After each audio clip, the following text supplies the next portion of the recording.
আপনারা দেখতে পাচ্ছেন নন্দিত এবং তিলোত্তমা হয়ে নিজেকে ধরে মেলেছে এই কৃষ্ণচূড়া ফুল।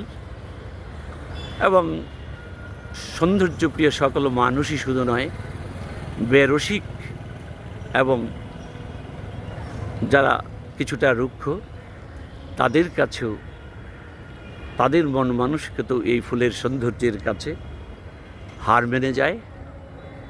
আর পুষ্পপ্রিয় এবং যার প্রেম এবং সাহিত্য রসে টইটম্বুর, তার জন্যে তো এই ফুল নিশ্চয়ই একটি অতিরিক্ত অভিজ্ঞতা বটে।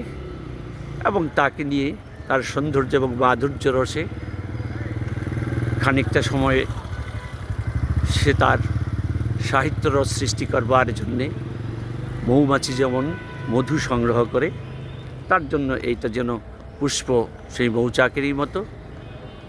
আমরা দেখতে পাচ্ছি এখন প্রায় গোধূলি লগ্ন। এর সৌন্দর্য নিশ্চয়ই আশা করব যে আমাকে নয়, যে কোনো মানুষকেই তার কাছে, তার সন্নিকটে পরাভূত হবে। এবং উপরে ঠিক আমরা দেখতে পাচ্ছি খোলা আকাশ। এবং আপনারা যদি লক্ষ্য করবেন দেখবেন যে চাঁদটাকে ধরে নিয়ে এসেছি। আশা করি সবাই চাঁদটাকে উপভোগ করবেন, অনেকে একটু সোহাগ আদর করবেন, ভালোবাসবেন। চাঁদটাকে আপনারা ছুঁয়ে দিবেন। এটা অনভিপ্রেত, সত্যি অনভিপ্রেত। এবং আমি কিছুক্ষণ এই চাঁদের সৌন্দর্য সাথে যেন এই কৃষ্ণচূড়া ফুলের এই সৌন্দর্যের কোথায় যেন একটি সম্পর্ক আছে।